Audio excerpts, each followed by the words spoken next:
Estimadas maestras y estimados maestros, les damos la más cordial bienvenida a esta conferencia en línea.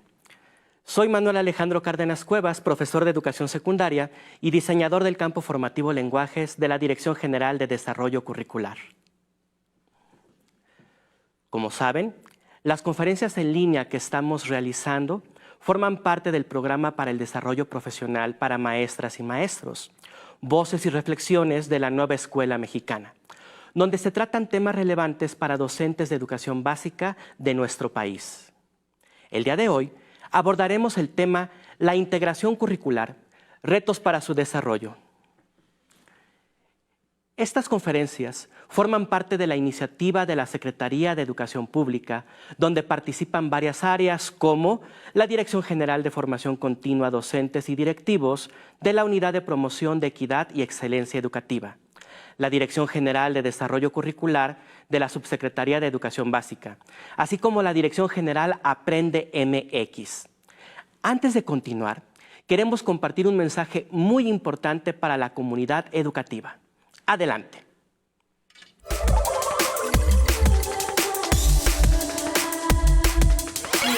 Le traigo aquí a su nueva alumna, se va a integrar en este grupo. Hice todo lo que se supone o se espera de un hombre, ¿no? Disculpe, quería saber si tenía pruebas de embarazo. ¿Qué nos ves? Ustedes me están viendo. ¡Lo pudiste hablar, Sara! ¡No! Que vaya a terapia. Ay, papá, ya. ¿Qué es acoso, profe? Ya no lo voy a mandar a una escuela donde hay chamacos que lo maltratan por ser quien es. Agéndame una cita con tu abuelo. ¿Estás seguro que quieres hacer negocios con él? Se dan cuenta del gran equipo que somos. Ay, estoy tan feliz de que estemos todos juntos. Ahora sí van a ver lo que es bueno.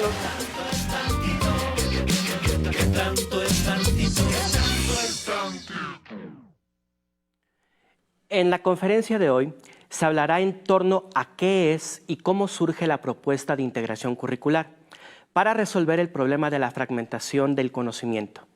Además, se compartirán algunos ejemplos que dan cuenta de cómo se lleva a cabo la integración curricular y de la importancia de problematizar la realidad. En esta ocasión, más que una conferencia, tenemos una charla entre nuestros especialistas invitados. El maestro Héctor Moreno Bayón, que nos acompaña por parte de la Subsecretaría de Educación Superior, y de la doctora Ana Laura Gallardo Gutiérrez, investigadora del Instituto de Investigaciones sobre la Universidad y la Educación, ISUE. Para conocer sobre la trayectoria de nuestros especialistas, veamos sus semblanzas. Ana Laura Gallardo Gutiérrez, doctora en Pedagogía por la Universidad Nacional Autónoma de México e investigadora del Instituto de Investigaciones sobre la Universidad y la Educación, ISUE. Ha sido distinguida por la Medalla Alfonso Caso por estudios de doctorado en la misma casa de estudios. Ha dictado conferencias en México y el extranjero y publicado más de una veintena de capítulos de libros y artículos científicos en México, Alemania y Brasil en torno a sus líneas de investigación: la relación currículum-educación básica, educación intercultural, didáctica intercultural, así como teoría pedagógica. Colaboró en la elaboración del Plan de Estudios de la Educación Preescolar, Primaria y Secundaria 2022 y cocoordinó la primera fase del diseño de los programas sintéticos derivados de dicho Plan de Estudios. Es coordinadora de comunicación y difusión del Consejo Mexicano de Investigación Educativa y representante del ISUE ante el Consejo Latinoamericano de Ciencias Sociales, CLACSO. Héctor Moreno Bayón, licenciado en Pedagogía por la Universidad Nacional Autónoma de México, UNAM. Cursó la maestría en Estudios Latinoamericanos en la misma universidad. Fue jefe de la Oficina Técnica del Consejo Académico de la Universidad Autónoma Metropolitana Unidad Xochimilco, apoyando el trabajo de los cuerpos colegiados de la universidad. Trabajó en el Instituto de Educación Media Superior del Gobierno de la Ciudad de México, coordinando el trabajo pedagógico en la elaboración de los programas de estudio de lengua y literatura, filosofía, música, historia, lengua y cultura náhuatl. Asimismo, colaboró en la redacción de la política educativa, el proyecto educativo, el programa de atención tutorial y el sistema de evaluación docente del instituto. Ha realizado publicaciones en colaboración como El Estado mexicano frente a la pandemia del SARS-CoV-2-19, 2021, y Revisión y ajuste de los programas de estudio, una experiencia conjunta, 2006. Colaboró en la elaboración del Plan de Estudios de la Educación Preescolar, Primaria y Secundaria 2022. Actualmente forma parte de la Subsecretaría de Educación Superior de la Secretaría de Educación Pública, donde crea documentos académicos sobre género e interculturalidad. A continuación, escucharemos la plática pregrabada que tuvieron el maestro Héctor y la doctora Ana Laura. Posteriormente estarán con nosotros en vivo para contestar las dudas e inquietudes que ustedes nos vayan compartiendo durante esta transmisión. Iniciemos con la charla, por favor. Queremos compartir el día de hoy una reflexión acerca de la integración curricular, que es un elemento central que viene en el Plan de Estudios 2022.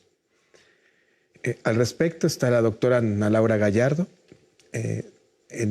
Va a compartir con nosotros sus ideas, compartiremos con nosotros con ella las nuestras. Y quisiéramos empezar con un punto central al respecto de cómo se ha planteado el currículum durante los últimos 30 años. Lo voy a centrar en una problematización. Los conocimientos y saberes de distintas disciplinas se han desagregado escolarmente en asignaturas, encapsulando el aprendizaje, fragmentando el conocimiento, siempre ajeno a la realidad de las y los estudiantes.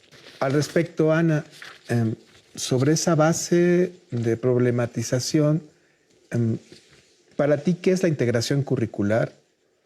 ¿Por qué surge? ¿Y cuál es su relación con el desarrollo científico, tecnológico y humanístico? Gracias, Héctor.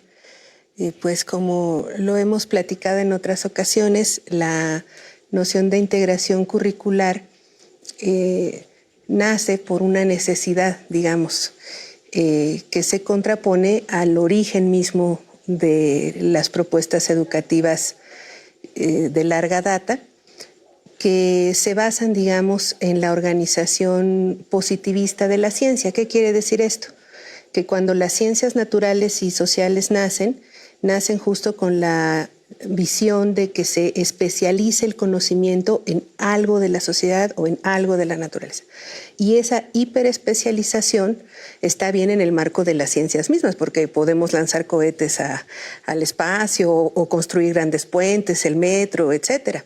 Pero cuando hablamos de la educación básica, esa hiperespecialización de las ciencias, ya sean naturales o sociales, lo que hace es, digamos, una formación, un aprendizaje fragmentado de la realidad, ¿no? Entonces, durante muchos años en nuestro país, el caso más ejemplar, digamos, al respecto, pues es la Escuela Nacional Preparatoria que crea Gabino Barreda justo con la base positivista, ¿no? Él fue alumno de COMP, entonces vino a México con la idea justo de organizar bajo la lógica científica, que era además muy importante hacerlo, porque previo a eso, pues los estudios se organizaban a partir de otra lógica que no era la ciencia. Claro. Entonces ese fue un avance muy importante, pero luego durante el paso del tiempo, pues nos dimos cuenta que para la educación básica, ese tipo de formación tan especializada, lo que no permitiera justo una formación, una idea del mundo, que es lo que finalmente necesitamos que todos las niñas y los niños que viven en este territorio sepan, y luego sí pueden especializarse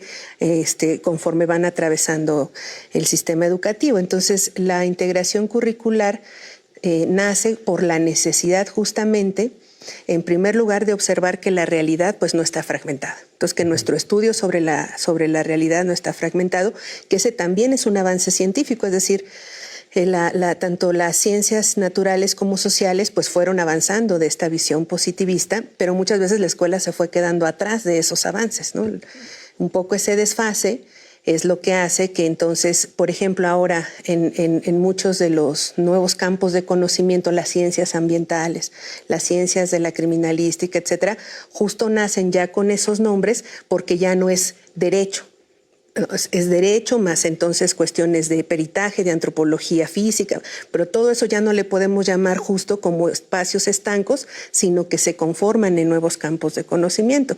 Y la educación básica estaba rezagada de esa discusión, totalmente rezagada en nuestro país. Seguíamos bajo la lógica de las asignaturas, bajo la lógica de los conocimientos fragmentados, y en el mundo, incluido en América Latina, este movimiento, por decirlo así, curricular de integración, pues es digamos, del que nosotros estamos honestamente llegando un poco tarde, claro, ¿no? Porque nuestro currículum pues se ha pensado que es un currículum altamente prescriptivo, no hay posibilidad justo de comunicación entre las asignaturas, y todo eso obedece, digamos, como a esa lógica pues que necesitamos superar, ¿no? Entonces es una necesidad, por decirlo así, o yo lo quiero ver así como una necesidad en términos justo de actualizar, de reorientar cómo ha sido la enseñanza básica en nuestro país, y yo creo que eso de alguna manera nos permite sobre todo plantear un aprendizaje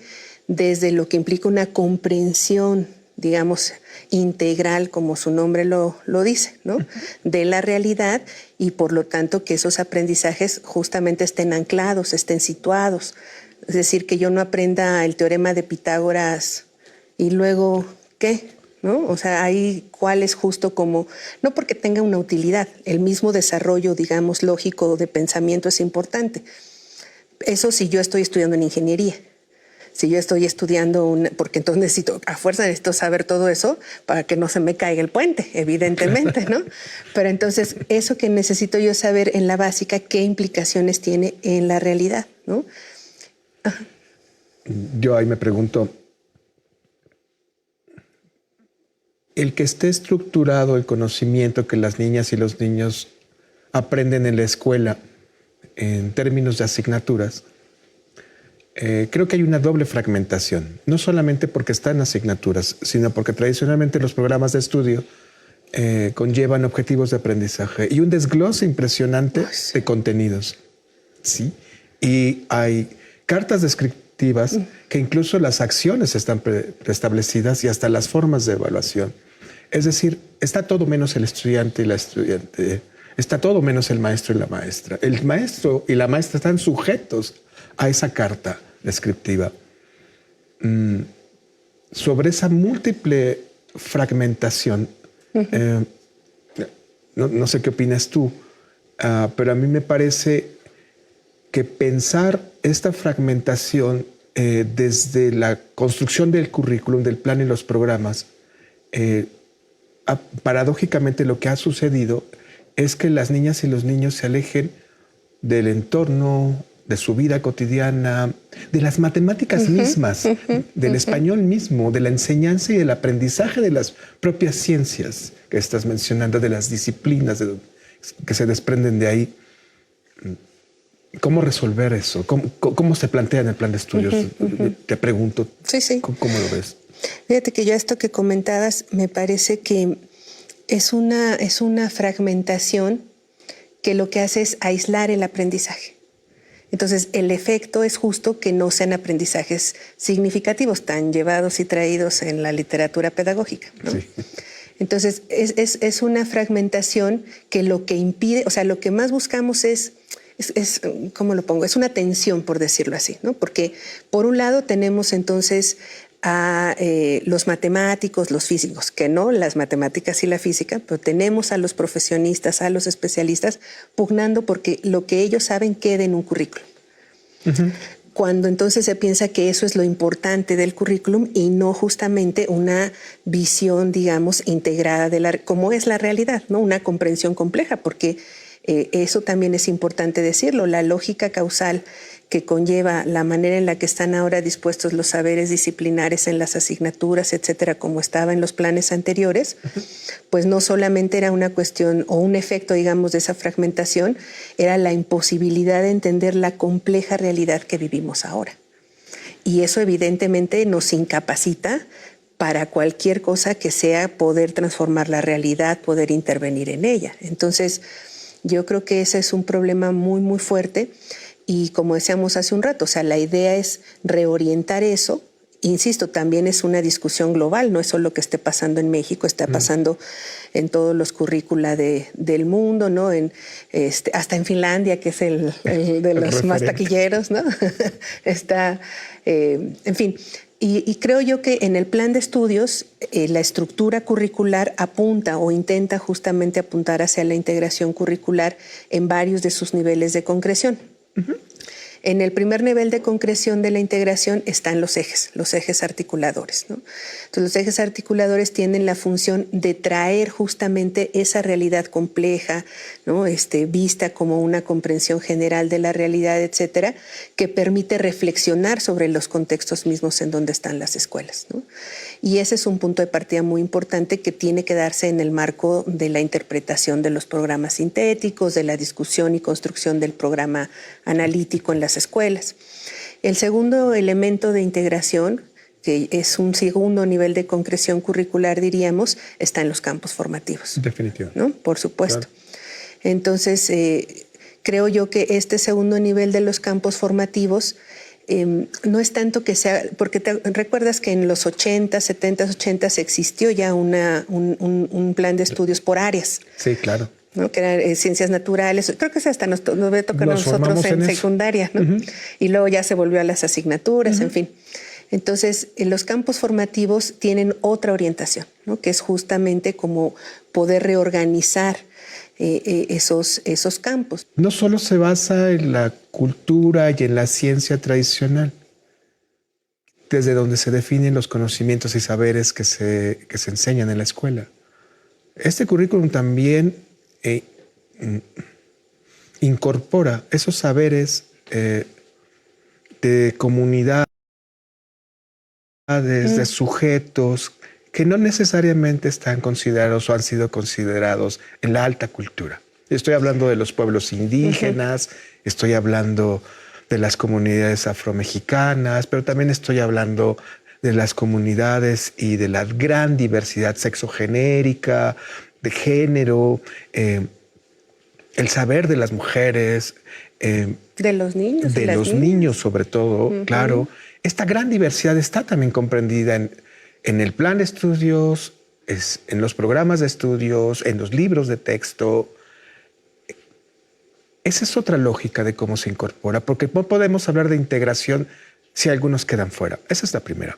La segunda, el elemento central para mí es, si veíamos en los programas de estudio un listado de contenidos con sus respectivas técnicas y formas didácticas de abordarse, los veíamos como algo dado, ¿sí? Y aquí entra lo que tú acabas de plantear. Pensar un currículum integrado es pensar que los contenidos y los saberes están en movimiento. Sí, claro. ¿Sí? Hay una interrelación entre ellos, no están fijos, por eso no están en asignaturas. Si hay una interrelación entre los contenidos y estos contenidos diversos, donde entran otros sujetos de la educación y otros saberes de esos sujetos de la educación, empezamos a tener un currículo vivo, ¿sí? Que nos marca una otra forma de relación entre el saber. Yo diría dos cosas al respecto de lo que tú estás señalando, de los campos y ejes. El campo es un campo, no es a priori. Es en la medida en que el profesor, la profesora con los estudiantes, sus estudiantes, interactúan con esos referentes, esos contenidos, le dan vida al campo, ¿sí?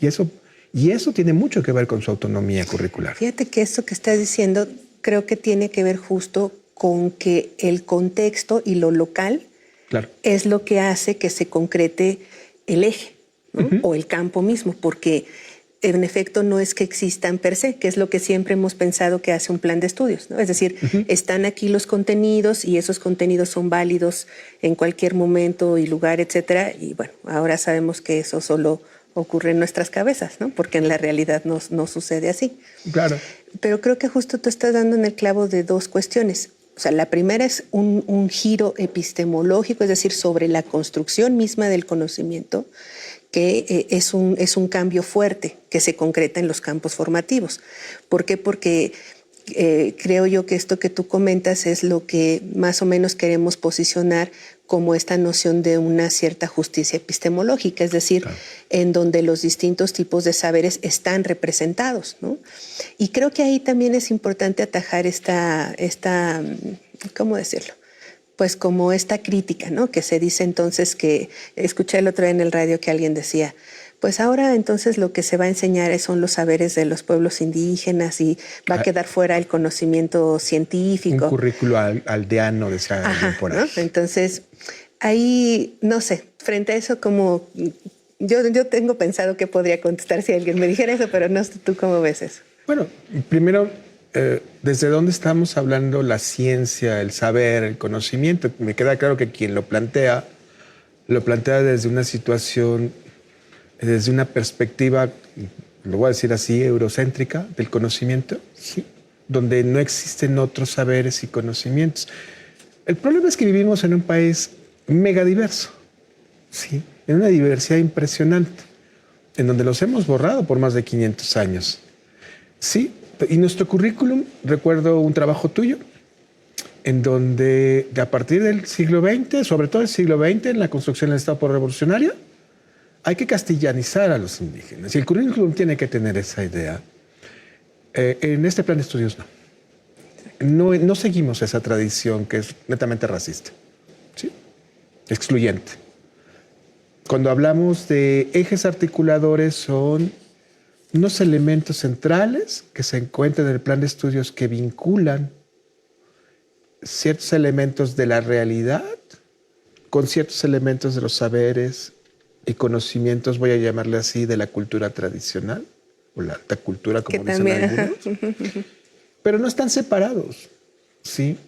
El eje articulador vincula con la realidad las matemáticas, el español, las ciencias naturales, y los vincula además gradualmente en una progresión, ¿sí?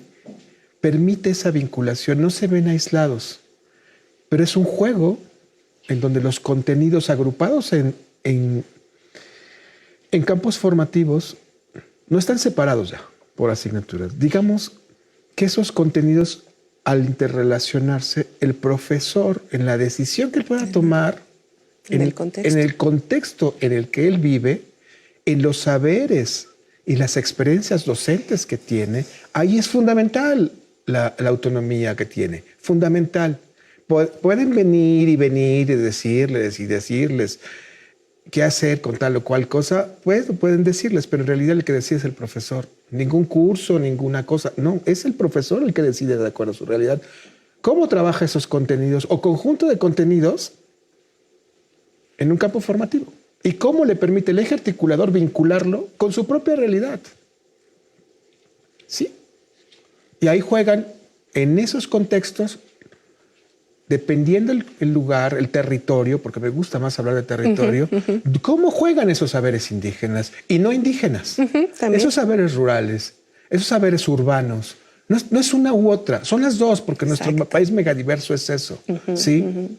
Y en ese sentido, el punto central del plan de estudios de esa vinculación es cómo problematiza la realidad. ¿Sí? El profesor, ¿cómo puede problematizar la realidad? Por ejemplo, el tema del agua, el de Monterrey con el de Tabasco, es completamente diferente. Completamente diferente. Y ahí cómo hace uso, por ejemplo, de los estados del agua, ¿sí? O las fases del agua, dicen otros. Líquido, gaseoso, sólido, ¿sí? ¿Cómo problematiza eso? Y no es la realidad que en Nuevo León hay un problema de sequía, que en Tabasco que hay un problema de abundancia de agua, incluso de inundaciones. Se plantea diferente en la realidad de los estudiantes. Aunque a mí me gustaría saber, y sobre esta misma línea que viene tu pregunta, un ejemplo sobre estos saberes, sobre estas condiciones comunitarias, interculturales. Me gustaría saber tu punto de vista. Fíjate que es un ejemplo que además me voy a permitir traer de un contexto en específico con un colega de la maestría en pedagogía él está haciendo justo su tesis sobre lo que implica, digamos, la trayectoria escolar de niñas y niños mazatecos en una escuela primaria en la alcaldía Xochimilco, aquí en la Ciudad de México. Entonces, es una escuela urbana en donde entonces reciben, en este caso, población indígena. Entonces ha sido muy interesante porque ahora, justo en ocasión de todo este proceso de apropiación, de resignificación del plan de estudios y los programas sintéticos, la escuela hizo, digamos, su trabajo de problematización, de lectura de la realidad, y uno de esos grandes problemas que está derivado justo de la discusión de los ejes, es decir, hay una reflexión en la escuela sobre las situaciones de discriminación y racismo entre los niños, de los maestros hacia los niños, en fin, porque muchas veces esos prejuicios también forman parte, digamos, de la estructura, más que de las personas, por decirlo así. Entonces, fue la cuestión de observar entre todos estos distintos problemas que puede haber, en este caso, la discriminación y el racismo.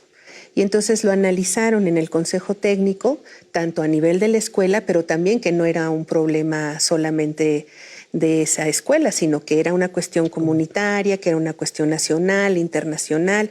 Entonces los maestros se dieron a la tarea, por ejemplo, de revisar la encuesta nacional sobre discriminación del Consejo Nacional para Prevenir la Discriminación, de lo que sucedía, por ejemplo, con los migrantes haitianos en la frontera de México, pero también lo que sucedía con las poblaciones afrodescendientes y latinas en Estados Unidos, en fin, todo un... Y luego eso entonces, como eje articular, dijeron ellos, bueno, nosotros entonces necesitamos aquí pensamiento crítico, interculturalidad crítica, son nuestros dos ejes que nos van justo como a guiar, porque pues esa es la palabra, ¿no? El eje lo que hace es guiarte a través de entonces interpretar los distintos contenidos de los campos formativos. Entonces, a partir de esa lectura de la realidad, ellos dijeron, bueno, vamos entonces primero como escuela a hacer en nuestro programa analítico qué vamos a hacer frente a esto. Y entonces lo primero que dijeron es necesitamos hacer, aunque sea todavía muy incipiente, en fin, pero necesitamos programar, por ejemplo, una semana que donde es el Día Internacional contra la Discriminación, contra el Racismo, o el Día Internacional de los Pueblos Indígenas, que es o el Día Internacional de la Lengua Materna, que es en febrero, ¿no? Como que fueron viendo en qué momentos era pertinente plantear actividades para toda la escuela, que implicaban, por ejemplo, una cosa que decían las maestras, es que las mamás de estos niños, ¿no? Nunca vienen, no atienden. Pues claro, porque muchas veces las mamás no necesariamente son bilingües, entonces todo eso genera condiciones de discriminación y racismo. Entonces, uno de los primeros elementos a trabajar era cómo hacemos para que las mamás pues se sientan cómodas. Bueno, vamos entonces a invitarlas a que nos platiquen de su lengua y su cultura y que se sientan recibidas bien aquí, porque claro, las traen nomás para que lleven los papeles y no saben, en fin, como cambiar toda esa concepción que se tenía. ¿Qué otras cosas podemos hacer como escuela? Y ahí fueron enlistando, ¿no? Y después luego entonces el trabajo entre maestros, ¿no? Es decir, pues si nosotros, tú das primero año y yo segundo año, pues mínimo tenemos que platicar tú y yo porque compartimos el mismo programa sintético, ¿no? Entonces, ¿qué vamos a hacer frente a esto? Y fue muy interesante porque entonces se hace una revisión, hacen los maestros una revisión de los 4 campos, de los contenidos, en este caso de la fase 3, y entonces seleccionan justamente, no necesariamente sobre la secuencia que está planteada en el programa, sino sobre la necesidad de ese problema que han delimitado, que han problematizado, y que entonces eso guía la selección de los contenidos a lo largo, digamos, de este mapa general que aparece en el programa sintético. Vemos todos los contenidos de toda la fase de los 4 campos. Entonces, se selecciona, ¿no? Lo que ellos hicieron fue seleccionar qué contenidos de los 4 campos ayudaban justamente a esto que implicaba trabajar, estudiar, combatir la discriminación, el racismo. Y por supuesto encontraron muchos, ¿no? Los fueron alineando en una progresión y qué iban a hacer. Y luego sí, entonces, bueno, si tenemos esta serie de contenidos compartidos, por ejemplo, en el caso de lo humano y lo comunitario, la cuestión del reconocimiento de la familia, de dónde vienen las familias. Entonces, nuestros 2 grupos van a ser en esa semana de la lengua materna, van entonces a venir los abuelitos, van a venir justo para que los niños conozcan la cultura, conozcan la lengua mazateca en este caso, Y evidentemente eso plantea un tratamiento de 180 grados, ¿no? O sea, de llegar los niños a estas escuelas ocultando su origen, ¿no? Siendo discriminados porque no tienen un acento chilango, ¿no? Porque entonces su bilingüismo es incipiente. En fin, toda una serie de elementos que lo que hacían era justo, ¿no? Que ellos mismos pues se escondieran, se avergonzaran o sea, que alguien tenga la necesidad de avergonzarse de sí mismo. ¿Cómo le puedes pedir que aprenda? No, si vive bajo asedio, claro, ¿no? Entonces esos son elementos fundamentales que permiten las condiciones del aprendizaje, ¿no? Porque por supuesto, si estos niños los reconocemos justo desde esa diversidad y no entonces decimos, bueno, ahora entonces tiene que entrar los servicios de educación especial porque entonces tienen un problema de lenguaje.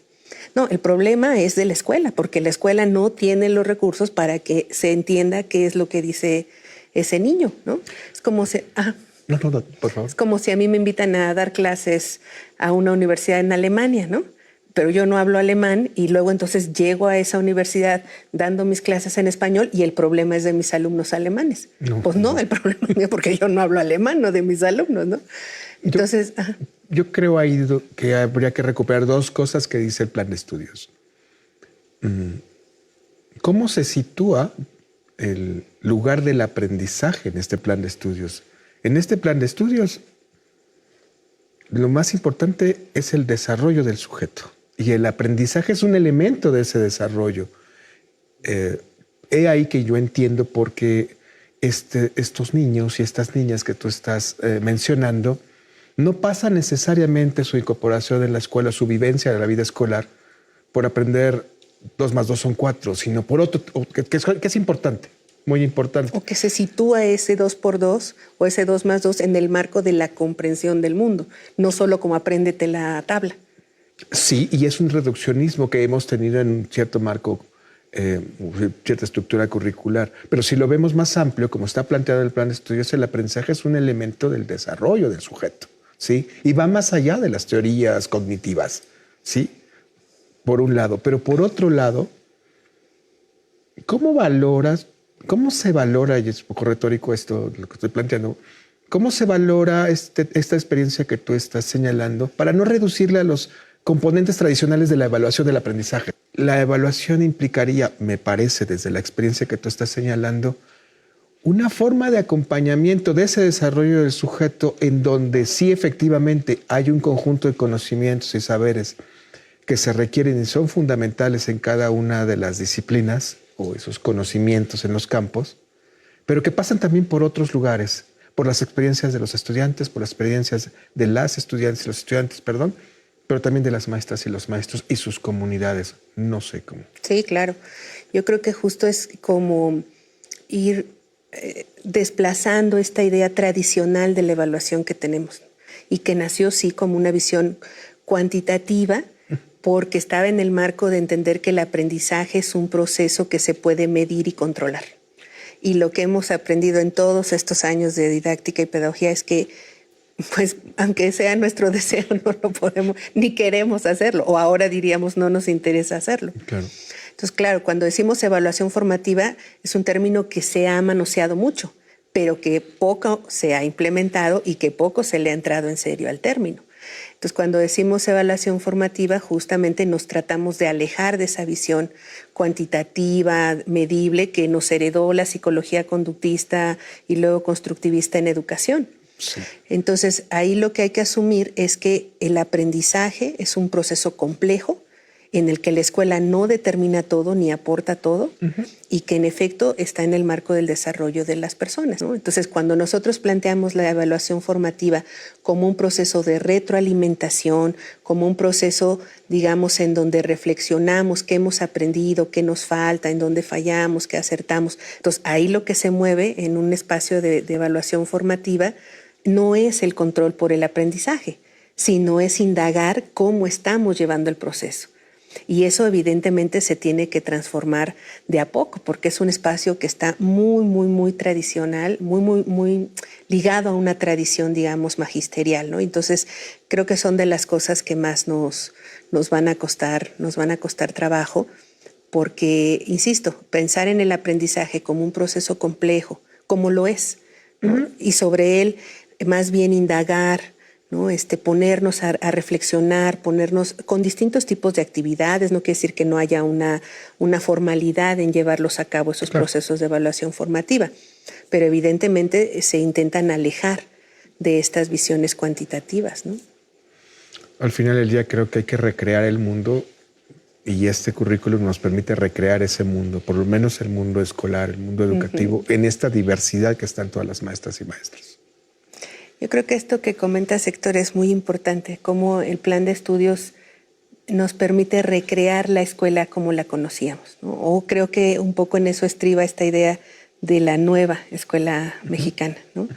Entonces, cuando tú dices nos permite recrear, ¿no? ¿Cómo entender esa recreación? ¿Hacia dónde se dirige, digamos, o la intención? ¿Cómo lo plantearías?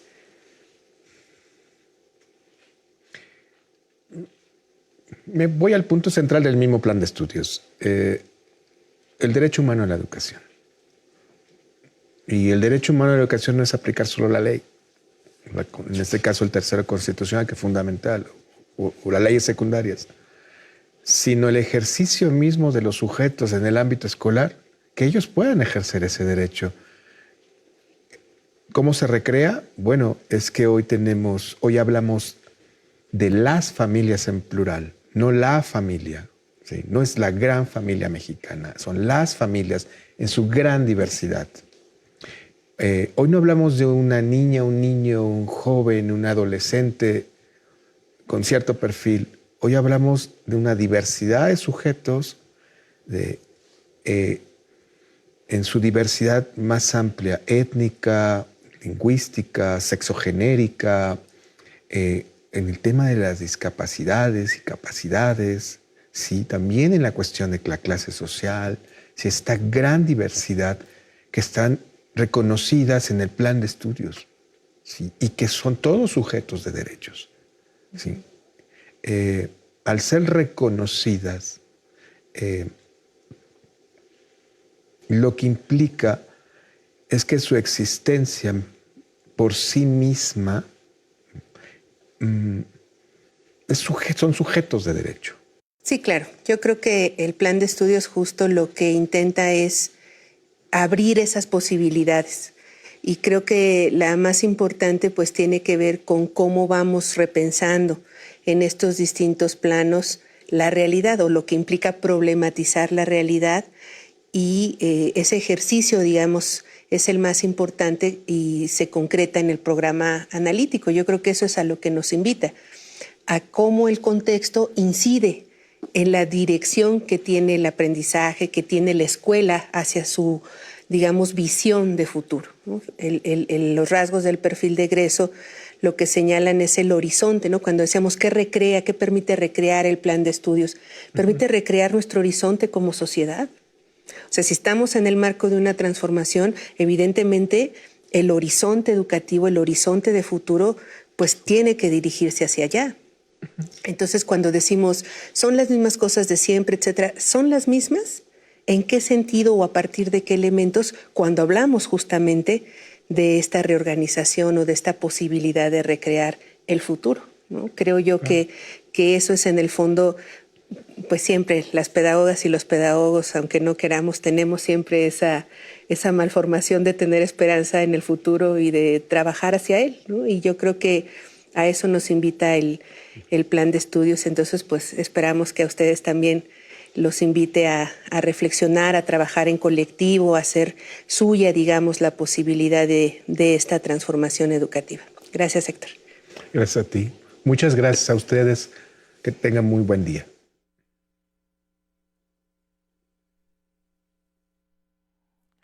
No cabe duda que la charla que acabamos de ver ha sido muy enriquecedora. Ahora saludo al maestro Héctor Moreno Bayón y a la doctora Ana Laura Gallardo. Bienvenidos. Muchas gracias por estar en este espacio y por compartirnos sus conocimientos y experiencia que nos permiten comprender mejor la relevancia de la integración curricular en la propuesta educativa de la nueva escuela mexicana. Maestro Héctor y doctora Ana Laura, les invito a responder a las preguntas que las y los maestros tienen sobre este tema. La primera pregunta es la siguiente. Durante la plática hablaron de que un punto central es problematizar la realidad. Pero, ¿qué podemos hacer para problematizar la realidad? Creo que varios nos confundimos en qué implica esto y cómo podemos hacerlo. Muchas gracias por la pregunta. Muy buenas tardes a todas y a todos. Qué bueno que nos volvemos a encontrar y tener la oportunidad de establecer este diálogo. Y muchas gracias a Héctor y a Alejandro por la oportunidad. Yo creo que la noción de problematización, como su nombre lo indica, tiene que ver con cuestionarnos la realidad, es decir, con no dar por sentado o no dar como algo dado la situación, el contexto en el que se encuentra nuestra escuela, en el que se encuentran nuestros estudiantes, en el que nosotros mismos como docentes estamos inmersos, y por supuesto en lo que implica nuestra región, el país y el mundo. Entonces la problematización es un término que se utiliza en las ciencias sociales, en la pedagogía, para justamente cuestionar lo dado, cuestionar la realidad y observar en ese cuestionamiento los distintos elementos que nos permitan comprender o leer esa realidad. Freire decía que incluso al acto mismo de lectura, ¿no?, de la alfabetización, de la lectura de un texto, precede la lectura del contexto, es decir, de aquello que permite o que son las condiciones de posibilidad, en este caso de nuestra situación escolar, ¿no? Entonces, problematización se refiere, por ejemplo, a que cuestionemos, a que analicemos, por ejemplo, si hacemos un diagnóstico de quiénes son nuestros estudiantes, cuáles son, digamos, sus aprendizajes importantes, su contexto social y familiar, todos esos son datos, digamos, ¿no? Nos arrojan información sobre algo, pero problematizarlos tiene que ver con hacerle preguntas a esos datos. ¿Por qué suceden estas cosas? ¿Por qué no? ¿Por qué así? ¿Por qué no de otra manera? Esta noción de problematización se puede encontrar en distintos autores, pero principalmente creo que puede ayudar la noción que plantea Hugo Semmelmann, un filósofo, sociólogo chileno, que planteaba justo la necesidad de observar, digamos, en nuestra realidad dos procesos que nos pueden ayudar justo a hacer esa lectura del contexto. Los elementos de coyuntura, digamos, es decir, este año pues tuvimos entonces en el ciclo escolar estudiantes que han, digamos, padecido los efectos de la pandemia hasta ahora, entonces tienen estas características, etcétera. Pero otras que son del tipo estructural, ¿no?, que tienen que ver justo con que nuestra escuela está en esta zona, en donde hay estos elementos o hay estas condiciones de pobreza, de violencia. O sea, hay toda una serie, digamos, insisto, de datos que podemos retomar de un diagnóstico, pero que problematizarlos, como su nombre lo indica, implica cuestionar esa realidad, esos datos, ¿no? Preguntarle a esos datos el por qué, en términos justo de si son elementos de una realidad que está en movimiento, que es de coyuntura, si son estructurales, y justamente cómo nos posicionamos. Ese es el último elemento que la teoría crítica, digamos, o la visión crítica pone sobre la mesa. Bueno, frente a esta realidad que hemos tratado de leer, de comprender y de problematizar, es entonces qué hacemos frente a eso, ¿no? Entonces, la noción de problematización, insisto, como su nombre lo indica, implica meter en problemas a esta realidad dada, aquello que aparece como lo cotidiano, como que pues así está la escuela y así ha sido siempre y así va a ser siempre, pues que cuestionemos justamente, que metamos en problemas a la realidad en el sentido de leerla, de cuestionarla, de analizarla y de reflexionarla. Muy bien, gracias, doctora Ana Laura. Maestro Héctor, ¿le gustaría agregar algo sobre este tema? Solo una cuestión, no es solamente una cuestión técnica, no es una pregunta técnica cuando hablamos de problematización.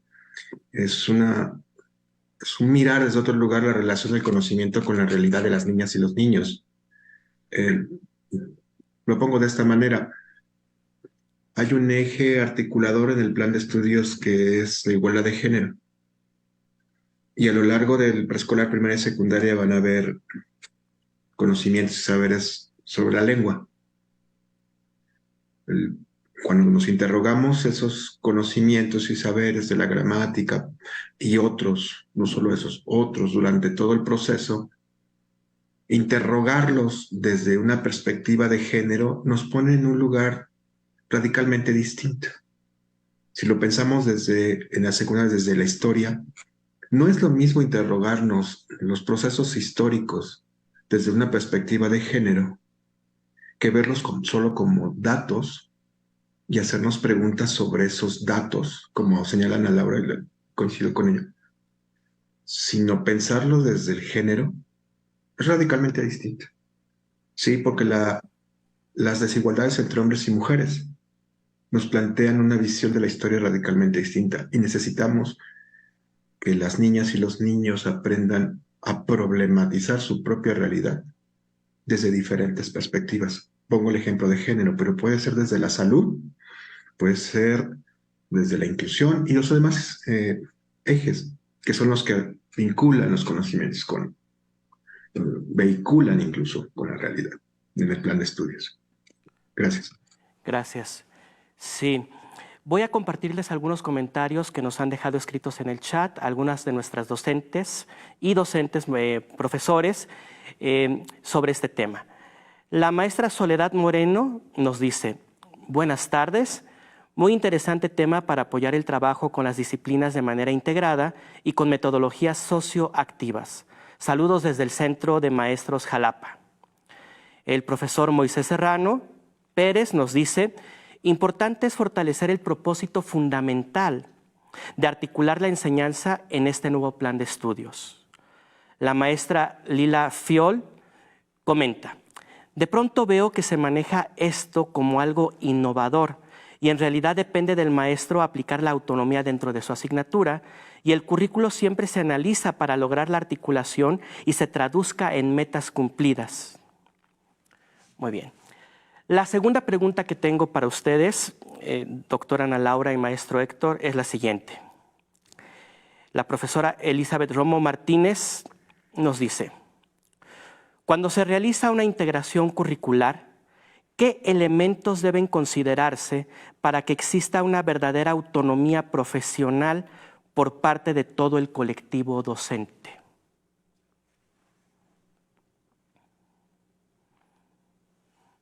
¿Alguien nos gustaría contestar, por favor?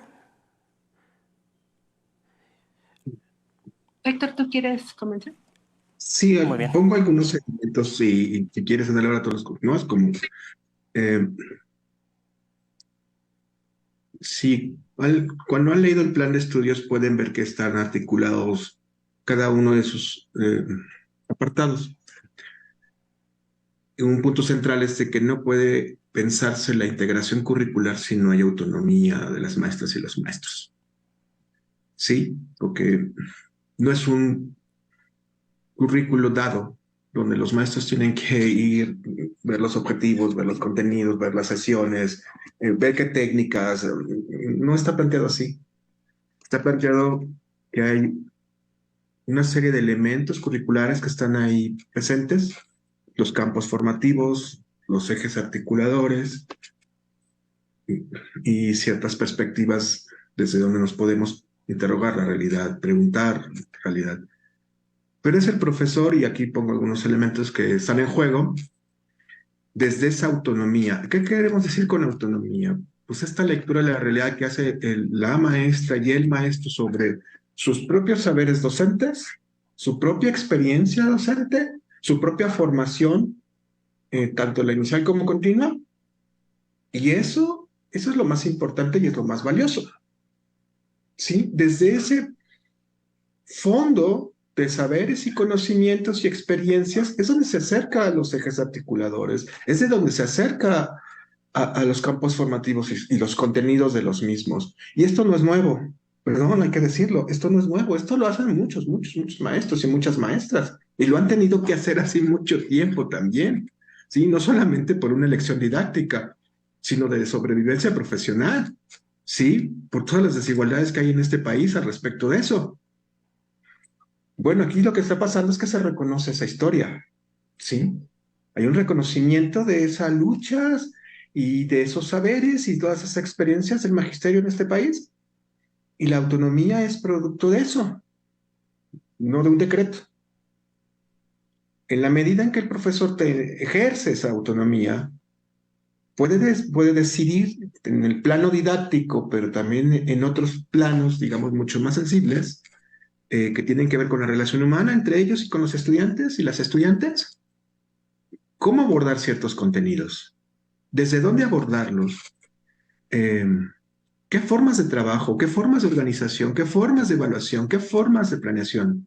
Si no está dada una, no, lo hemos insistido mucho, no es lo mismo lo que piensa una maestra o un maestro en Nuevo León en el tema del agua, insistimos mucho en este tema, ¿sí? Y cómo pensar, cómo problematizar en un lugar donde hay sequía, que pensarlo en Tabasco que lo tienen hasta el cuello. Es diferente. O cómo pensar el agua desde el término de su privatización y el agua embotellada. ¿Sí? ¿Qué implica eso para los niños? ¿Y qué implica eso para los profesores? ¿Y qué implica eso en zonas donde no hay dinero ni recursos y donde abunda, pero hay desperdicio atroz? Todas esas son posiciones éticas, no solamente didácticas de los profesores y las profesoras, y tienen la autonomía para decidir sobre ello. Así de relevante es. ¿Cómo se integra eso? ¿Cómo se integra la integración curricular? Va de la mano de la autonomía, ¿sí? Está completamente ligado. No queremos decir que esto sea un caos, que sea una desorganización y cada quien haga lo que quiera.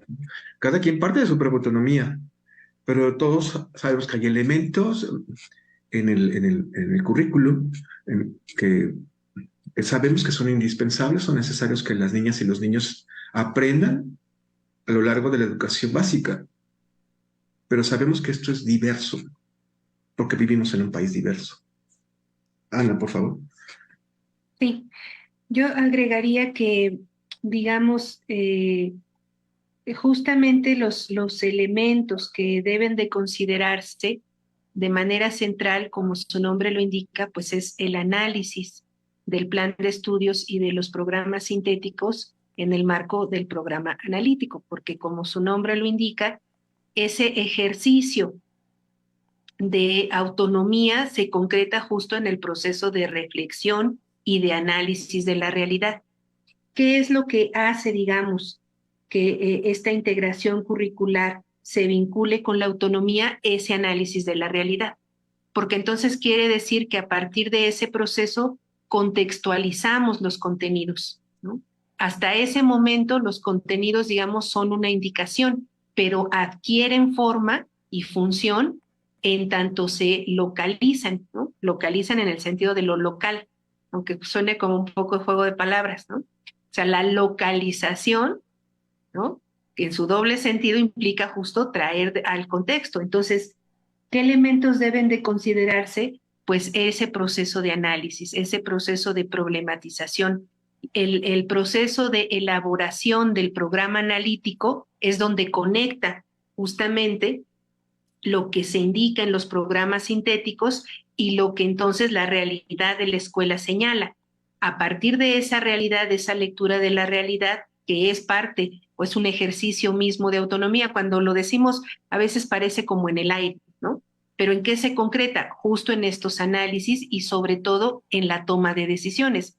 Si nosotros, como veíamos en el video, tenemos entonces este problema, ¿no? Problematización, este tema problema del racismo, etcétera, pues entonces a partir de allí es que los contenidos de los 4 campos para la fase 3 van a adquirir sentido. Ahí es, digamos, donde la integración curricular, digamos, tiene o se conforma o se elabora, porque a partir del tema problema realidad que hemos hecho en el programa analítico, entonces esos contenidos se integran. Sin esa pieza fundamental de la autonomía, es decir, de la lectura de la realidad, de nuestro análisis de la realidad, pues entonces estos contenidos no necesariamente tienen esas conexiones. Pueden verse en sí mismos, sí, pero no tienen una conexión a partir de lo local. Entonces, ¿qué es lo que debe darse o debe considerarse? El programa analítico, el ejercicio mismo de análisis, porque de ahí derivan entonces nuestros problemas tema, nuestros problemas ejes, nuestros problemas insumos para entonces desde allí hacer la integración curricular. Claro, claro. Voy a aprovechar para compartirle los comentarios de la maestra Elvia Miquel, quien nos dice: la integración curricular en el aula favorece que alumnos aprendan colaborativamente partiendo de los contenidos y desarrollen conocimientos disciplinares, conociendo su contexto, el mundo y problemáticas para aprender significativamente, reflexionando, mejorando en lo personal, grupal y en lo social, preparando ciudadanos para el presente y el futuro. Por su parte, la maestra Eli Pérez nos comparte: es importante cambiar la mirada a una evaluación no solo de resultados, sino de procesos, de la forma de resolución de problemas, del uso de herramientas, de conocimientos aplicados a la vida, de la manera de socializar e interactuar. Y la profesora Rosa Isela Coronado Ballesteros nos felicita: excelente charla. Me aclaró el tema de la problematización de la realidad. Muy bien, voy a pasar a nuestra pregunta número 3, que fue diseñada por la maestra Maru García en el chat. ¿Podrían explicarnos cómo podemos trabajar un problema de la realidad que permita la integración en secundaria, donde muchos de los maestros estamos por asignatura? Que es una problemática específica en este nivel educativo. Esa es una súper pregunta. Muchas gracias por hacerla. Yo creo que justo en el ámbito de la educación secundaria es donde, fíjense ustedes, tenemos entonces esta visión por asignaturas, por esta, origen que tiene las ciencias escolares. Pero recordemos que las asignaturas como las conocemos en secundaria provienen de esta organización científico-positivista de las ciencias, que cada vez incluso, las mismas ciencias naturales incluso están alejándose en esquemas más interdisciplinarios como las ciencias ambientales o las ciencias de la tierra, en fin, y menos la geografía por un lado, la biología por otro, sino están transitando ya, digamos, a estos otros esquemas. Entonces, cuando nosotros en la secundaria tenemos o heredamos esa organización de las ciencias a las ciencias escolares, pues justamente cuando decimos integración curricular, estamos hablando del otro extremo del espectro. Entonces, de ese tamaño es el reto, no es una cosa menor. Ahora, ¿cómo ir acercando, cómo ir de alguna manera construyendo algunas mediaciones, algunas relaciones?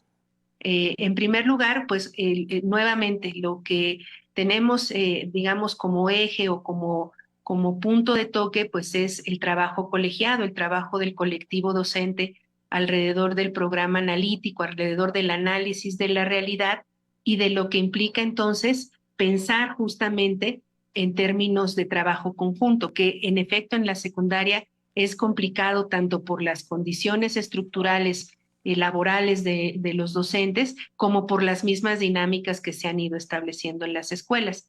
Entonces, el esfuerzo tiene que ver justamente con el trabajo colegiado, ¿no? Si siguiéramos, el ejemplo del agua que ponía Héctor hace un rato, para el caso de la secundaria, nosotros pensaríamos justo en que ese problema, en el caso de Tabasco, que entonces hay una serie de inundaciones, hay una serie, de problemas que comienzan a surgir cuando empieza la época de lluvias, y que entonces esa problemática como tal tiene un análisis multifactorial.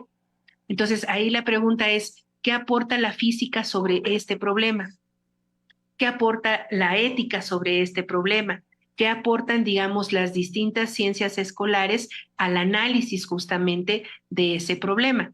Y entonces allí lo que tenemos es la posibilidad de que estos contenidos que vamos encontrando en nuestros programas sintéticos se integren o se articulen justamente alrededor del análisis del agua. Si yo tomo los que aparecen sobre el agua en el campo de lo humano y lo comunitario, en el campo de ciencias, de saberes y pensamiento científico, en el campo de lenguajes, entonces voy conformando en los 4 campos, identificando primero qué contenidos tienen que ver con estos elementos, con este problema, o como el caso que también decíamos en el video sobre el racismo, qué temas en secundaria en los 4 campos van hablando de esta situación, de este problema, y entonces cómo los traemos a la discusión.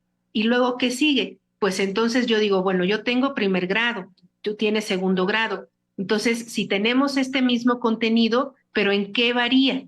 En el proceso de desarrollo de aprendizaje. Entonces, yo sé que si yo doy primero, mi contenido me señala un cierto proceso o un cierto desarrollo de ese proceso. Entonces, yo tengo que decir, yo puedo aportar esto en términos de lo que aprenden mis estudiantes en primero, esto en segundo, y luego ahí viene un proceso también muy interesante de integración, que es curricular y que también es didáctica, que tiene que ver un poco como en esta misma lógica de cómo se trabaja en el multigrado. Es decir, cómo entonces yo puedo pensar incluso en actividades compartidas. Si yo sé que mis alumnos llegan hasta aquí y los tuyos llegan hasta acá, ¿cómo pueden trabajar juntos? Si compartimos entonces este mismo problema y ya identificamos esta serie de contenidos que nos pueden ayudar.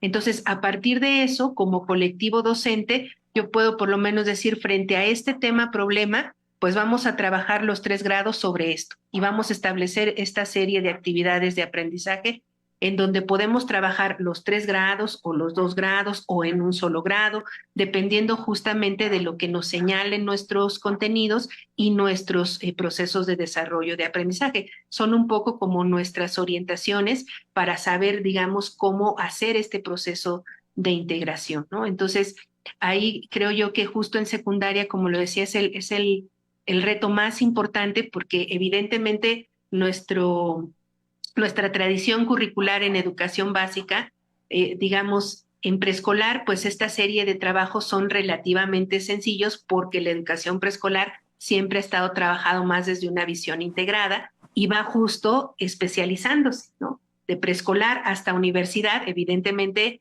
los posgrados son el nivel máximo de especialización educativa y así van avanzando a lo largo, digamos, de los distintos niveles educativos. Entonces, evidentemente, la secundaria, al estar en educación básica, tiene que empezar a moverse. Nació más bien ligado a la educación superior, ¿no? Y luego fue justamente yéndose hacia el ámbito de la educación básica y por eso entonces estas complejidades de ir reorientando, digamos, estos procesos son muy importantes y al mismo tiempo muy complejos. Lo que quiero decir es que no son preguntas fáciles, pues, ¿no? Ni son elementos que se puedan resolver de un día para otro. Y creo que teniendo en cuenta de qué estamos hablando cuando decimos que podemos lograr integración curricular en secundaria, pues justo del reto que ello impone, ¿no? Claro. Maestro Héctor, ¿le gustaría agregar algo sobre este tema? Solo puntualizar una cosa, en términos de la educación secundaria, el peso está más hacia lo metodológico que lo curricular. Y espero que con eso se descargue un poco la angustia. Es decir, todo lo que acaba de explicar Ana Laura no lo voy a repetir. Eso, solamente decir que el pensar desde los campos, en el caso de secundaria por su especificidad, esta articulación se centra más en el aspecto metodológico del trabajo docente, del trabajo colegiado, de esta identificación de saberes, conocimientos o el conjunto de contenidos que acaba de explicar Ana Laura. Que no es lo mismo por las razones que acaba de explicar Ana Laura también, en el caso de la primaria y menos en el caso preescolar.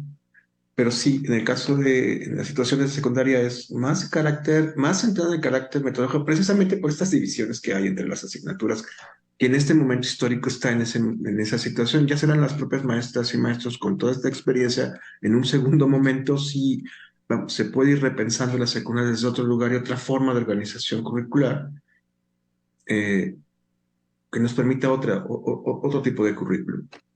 Gracias. Gracias. Bueno, en este sentido, la maestra Vania Mónica Roca Urioste nos pregunta, los contenidos de las materias están definidos por las autoridades ministeriales. Esto tiene una postura ideológica. En ese marco, ¿en qué queda la autonomía del profesor? Ana Laura o Héctor, quien guste comenzar. ¿Quieres comenzar?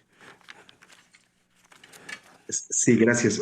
Igual, pongo algunas cosas si tú quieres plantearlo más.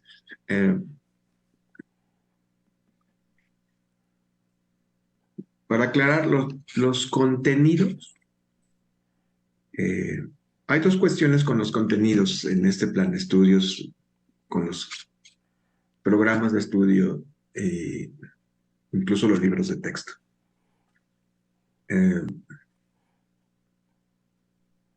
Poco se ha cambiado de los contenidos, ¿sí? Lo que realmente ha pasado, como ha dicho el doctor Díaz Barriga en otro momento, es una reorganización estructural de esos contenidos, ¿sí? Eso por un lado. No quiere decir que no haya otros. Por otro lado, esto ha sido un proceso largo en donde se han incorporado en esa reorganización y en esos contenidos un conjunto de sujetos en un proceso largo de incorporación que ha estado maestras, maestros, padres de familia, organizaciones de la llamada sociedad civil, me gusta más ciudadanos, por supuesto muchos académicos, muchas académicas, en donde en un largo proceso se han incorporado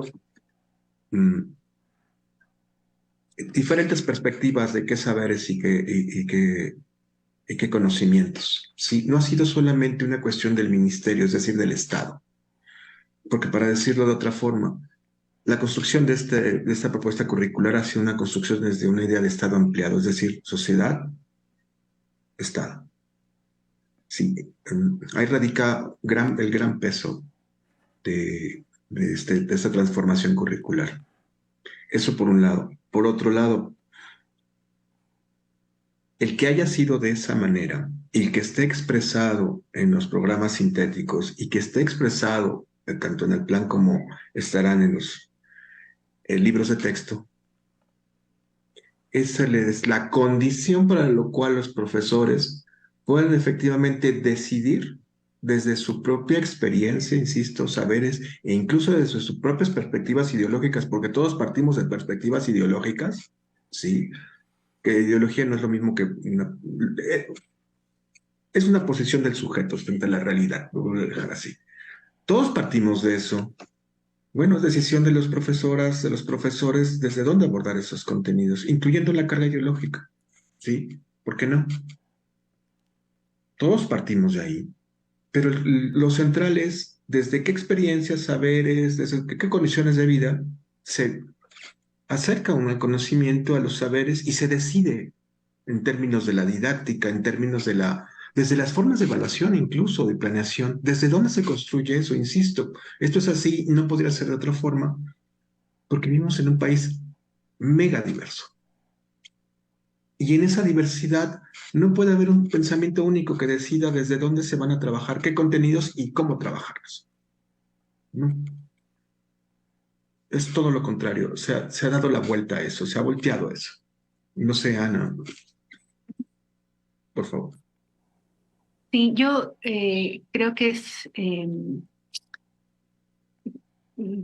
tendría como 3 elementos para seguir platicando, porque creo que evidentemente no es una respuesta unívoca la que se puede tener frente a esta pregunta. El primer elemento, creo yo, para poder como problematizar justamente la pregunta, creo que justamente tendría que ver con esto que implica, digamos, que a todo proyecto curricular, que a todo, digamos, plan de estudios, subyace una postura político-ideológica. Entonces, eso sucede desde que el sistema educativo es sistema educativo. Pero hay una postura, esta postura ligada a una visión cientificista, positivista, que alude, digamos, a disminuir, a menospreciar la categoría de ideología, poniéndola como si fuera una cuestión mala, ¿no? Y creo yo que ese es un primer elemento que hay que discutir. En nuestro caso, insisto, el plan de estudios 2009, 2011, 2017, 2022, el del 1929, ¿no? Con las escuelas rurales, todos ellos han tenido una postura político-ideológica. Pero insisto, por lo menos las de los últimos 40 años, ¿no? del periodo, digamos, de los 90 hasta el 2018, parecía que entonces el sentido común nos decía que esa postura ideológica que se planteaba como una relación entre el mercado de trabajo y la educación, en una visión gerencial de la educación, economicista, era una visión neutral. Cuando no, cuando también es una posición ideológica.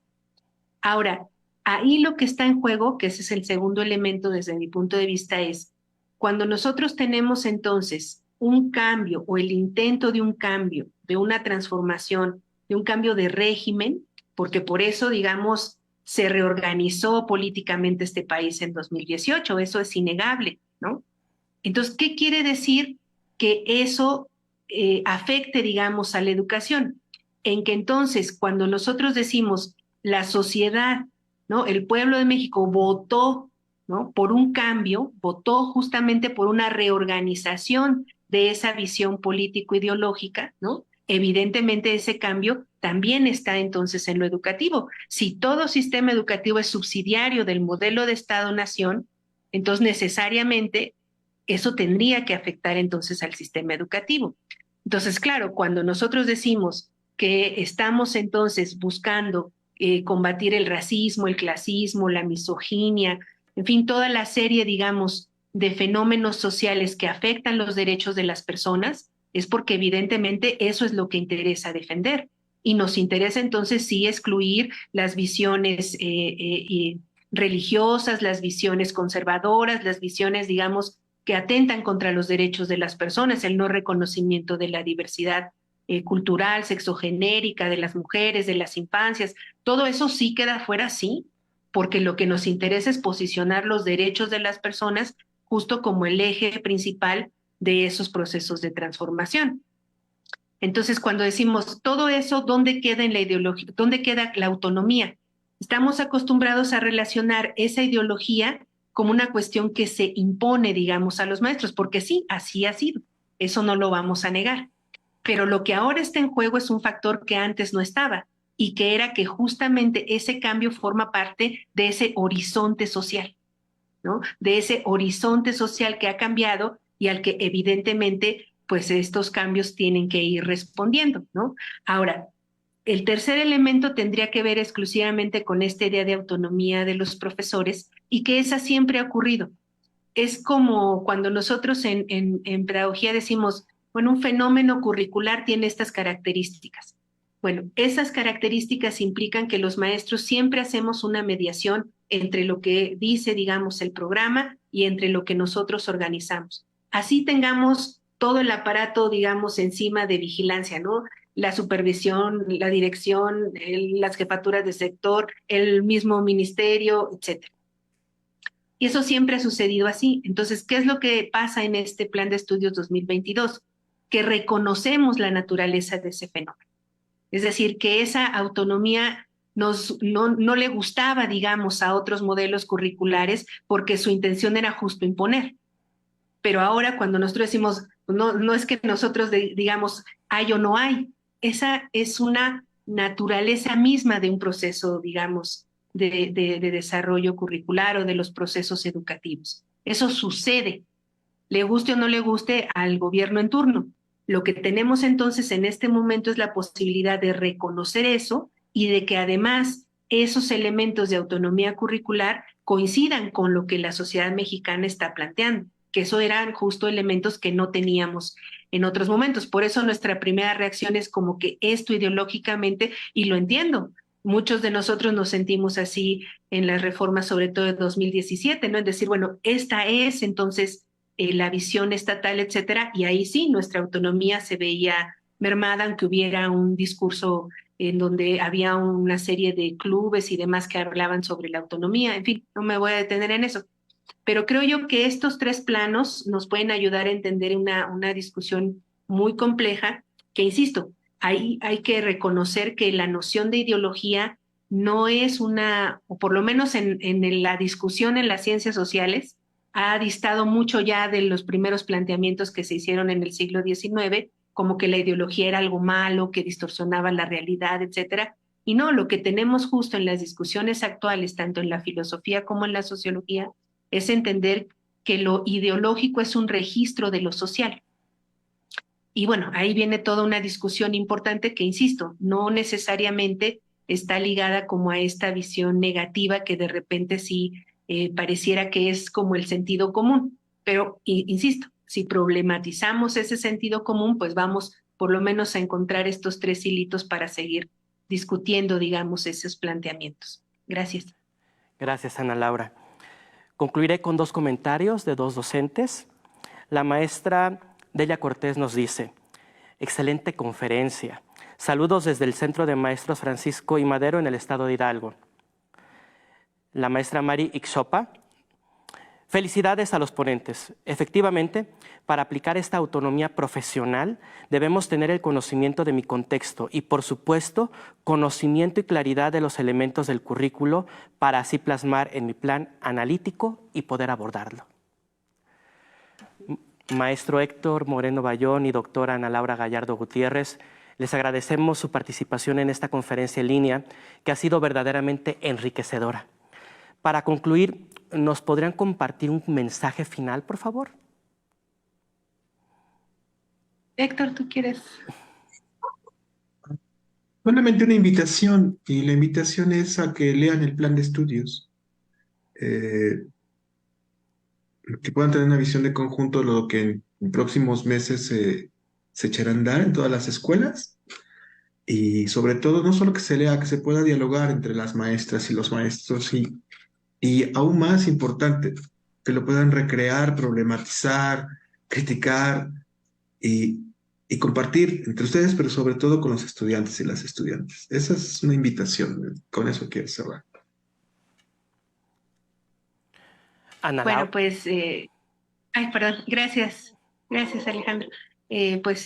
Primero agradecerles la oportunidad de este intercambio, porque de verdad que es muy, muy importante escucharlos, saber qué es lo que están pensando, qué es lo que están de alguna manera observando con estos cambios. A mí me parece muy interesante de estos comentarios digamos, cómo los docentes y las docentes asumen el compromiso. O sea, yo creo que todos estos comentarios, estas preguntas, a mí me entusiasman mucho porque están justo en el registro de cómo hacemos, cómo echamos para adelante, ¿no? Y creo que eso nos habla, como siempre, de la vocación y de la generosidad que las maestras y los maestros de México siempre hemos tenido ante la necesidad, digamos, de mejorar la educación, de contribuir y en ese sentido a un proyecto de nación. Y bueno, yo creo que eso siempre hay que reconocerlo, hay que apoyarlo, hay que contribuir, digamos. Y por supuesto que estos espacios se convierten en un punto de partida, no en un punto de llegada. Y yo creo que es muy interesante después con calma seguir leyendo sus comentarios aquí en los chats y en la medida de lo posible, pues también contribuir, digamos, a ese diálogo. Alguien escribía ahí en alguno de los chats de algunas lecturas, en fin, entonces, bueno, ya después con calma en esos mismos chats, sobre todo en el de Facebook, tal vez se pueda agregar a ello, puedo agregar algunos materiales para que pues podamos, insisto, seguir la conversación y agradecerles nuevamente por la oportunidad. Gracias, Alejandro, y gracias, Héctor. Gracias a ustedes, Ana Laura y Héctor. Muchísimas gracias. Esperamos que estas conferencias en línea les hayan permitido fortalecer el trabajo de integración curricular que están llevando a cabo en los consejos técnicos escolares. Así también, les invito a unirse al grupo de docentes Aprende MX, donde pueden continuar la reflexión acerca de la propuesta curricular de la nueva escuela mexicana. El enlace está apareciendo en pantalla y en el chat de comentarios de esta transmisión. La Secretaría de Educación Pública continuará con la realización de diversos materiales que les apoyen en las tareas que llevan a cabo para la implementación de la actual propuesta educativa que impulsa un cambio educativo y social en el país. Es momento de finalizar nuestra transmisión. Se despide de ustedes Manuel Alejandro Cárdenas Cuevas. Gracias por su atención.